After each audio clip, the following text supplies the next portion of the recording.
जय हिंद दोस्तों। मुझे लगता है डोनाल्ड ट्रंप नोबेल प्राइज के चक्कर में तीसरा विश्व युद्ध करवा के ही मानेंगे।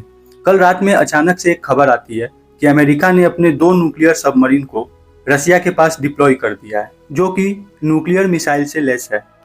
और इसी के साथ ट्रंप ने रसिया को एक धमकी भी दी है कि 8 अगस्त तक इस युद्ध को रोक दो और सीज फायर कर लो, वरना हम आपके ऊपर मिलिट्री रिटेलिएट करेंगे। अब ये तो सीधे सीधे ट्रंप रसिया को प्रोवोक कर रहे हैं। इसका जवाब फिर रसिया के एक्स प्रेसिडेंट मेडवेडेव ने दिया। चाचा, आपने डेड हैंड का नाम सुना है? डेड हैंड बेसिकली रसिया का एक ऑटोमेटिक न्यूक्लियर सिस्टम है, जिसमें अगर कभी रसिया के टॉप लीडरशिप को किसी हमले में मार दिया जाता है या रसिया पे कभी भी कोई न्यूक्लियर अटैक होता है तो ये डेड हैंड नाम का सिस्टम अपने आप एक्टिवेट हो जाएगा और बिना किसी परमिशन के अपने आप ही एक साथ काफ़ी सारे न्यूक्लियर मिसाइल्स अमेरिका पे लॉन्च कर देगा। अब इसके बाद उन्होंने एक और धमकी दी और बोला कि हम अपनी न्यूक्लियर मिसाइल ईरान को भी दे सकते हैं और ईरान वो मिसाइल आपके ऊपर भी यूज कर सकता है।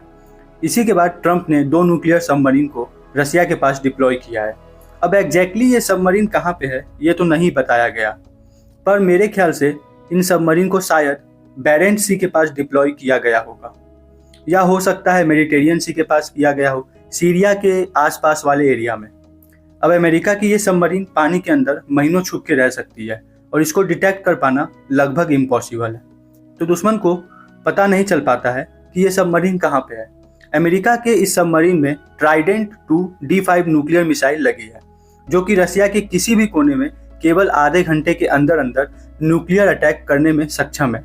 अब अमेरिका के इस स्टेप के बाद रसिया की तरफ से जवाब आया, जिसमें रसिया ने बोला कि हमारे पास अमेरिका से ज़्यादा सबमरीन है और वो ऑलरेडी डिप्लॉयड है। अब हो सकता है रसिया भी प्रेशर बनाने के लिए अमेरिका के पास अटलांटिक या पैसिफिक ओशियन में अपने न्यूक्लियर सबमरीन को डिप्लॉय कर दे। अब अगर ऐसे ही चलता रहा तो कभी भी हालात आउट ऑफ कंट्रोल हो सकते हैं और डायरेक्ट रसिया और अमेरिका में भी एक वॉर स्टार्ट हो सकती है।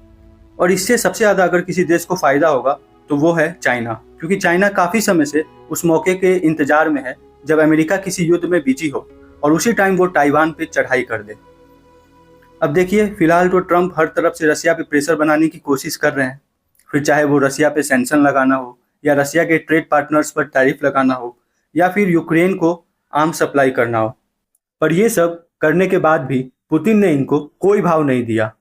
तो अब ट्रंप रसिया पे प्रेशर क्रिएट करने के लिए उनको न्यूक्लियर सबमरीन का डर दिखा रहे हैं, पर शायद ट्रंप को ये पता नहीं है कि पुतिन ऐसे प्रेशर को डेली अपने ब्रेकफास्ट में खाते हैं। और मैं आपको बता दूं, ट्रंप रियल में बहुत ही डरपोक आदमी है और अमेरिका या किसी भी देश की इतनी हिम्मत नहीं है कि रसिया पे न्यूक्लियर तो क्या एक नॉर्मल मिसाइल तक छोड़ सके। तो दोस्तों, अब देखिए आगे क्या होता है। तब तक के लिए आप हमारे चैनल को सब्सक्राइब जरूर करें ताकि मैं आगे भी आप तक ओरिजिनल न्यूज पहुंचाते रहूं। धन्यवाद।